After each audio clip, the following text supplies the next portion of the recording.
आपण सर्वांना इथे स्कूलमध्ये आले मी ॲक्टिव्हिटी पाहत आहे. ॲक्च्युअली मी 4-5 वर्षापहिले अमरावतीमध्ये आलो आणि मला सुद्धा मुलाची शाळा सर्च करायची होती. तर ती शाळा जवळ आहे, तर आपण माधुरी क्रांतीमध्ये टाकू या उद्देशाने मी त्याची ॲडमिशन साध्या गोष्टी ऑब्झर्व केला. तर माझा मुलगा बिझनेस गेम खेळतो, तर माझ्या अपार्टमेंटमध्ये टोमाय, पोद्दार, एडिफाय आणि फॅमिलीच्या पण एक शाळा आहे. असे सगळे मुलं माझ्या अपार्टमेंटमध्ये आहेत, 17-18 आहेत. आणि सगळे जेव्हा मुलं बिझनेस गेम खेळतात, बिझनेस गेममध्ये हा पैशाचा गेम आहे.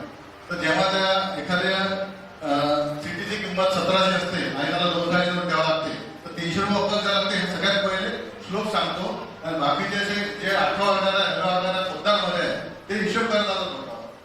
तर ह्या छोट्या गोष्टी तुम्ही ऑब्झर्व करा. आणि ह्या माझ्या मुलाबद्दल नाही, जेव्हा मालूचे विद्यार्थी त्याचे क्लासमेट येतात तेव्हा ते याच्यापेक्षा फास्ट सांगतात. तर म्हणजे माझाच नाही तर होल विद्यार्थीला कॉन्सेप्ट शिकलेला आहे. तर आणि आता ही जी ऍक्टिव्हिटी आहे त्या ऍक्टिव्हिटीमध्येही त्याला प्रोग्रेशन आहे. तर त्याला मी विचारलं की फायदे काय, म्हणजे फक्त रट्टा मारून तू इथे येऊन प्रेझेंटेशन करणार नाही. किंवा ही मुलं जी आले आहेत त्यांनी फक्त रट्टा मारून केलेलं नाही आहे, त्यांना अंडरस्टँड आहे की आपण काय बोलत आहे. त्यामुळे त्याला जर विचारलं की कारण आहे अँड किंवा बिकॉज का वापरलं किंवा अँड का वापरलं, तर तो सांगते पप्पा हे 2 गोष्टी आहेत त्यासाठी अँड वापरलं. बिकॉज का वापरलं, तर तो म्हणते हे याच्यानंतर घडलं म्हणून वापरलं. तर त्याला म्हणजे या वयात जेव्हा आपल्याला इंग्लिश शिकवलं जात होतं त्या वयात त्याला जे ग्रामर आहे त्याची कन्सेप्ट क्लिअर आहे.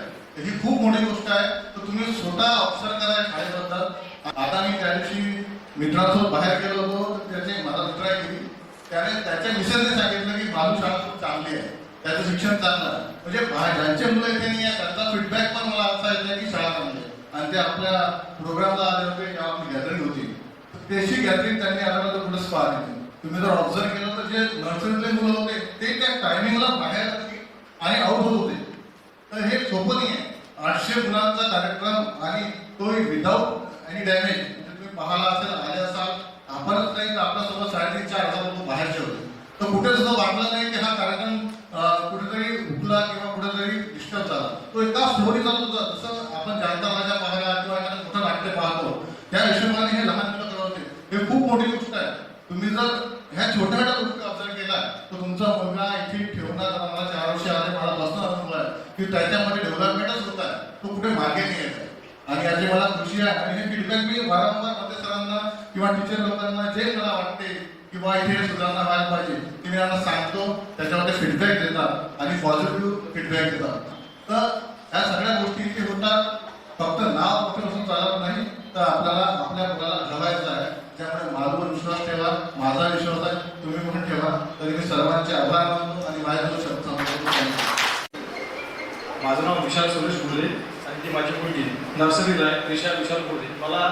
मी आजपर्यंत स्टेजवर बोललेलो नाही, फर्स्ट टाइम बोलत आहे. तिचं कॉन्फिडन्स वाढावं म्हणून. आणि जे मॅडमने सांगितलं पल्सेस आतापर्यंत मला पण माहीत नव्हते.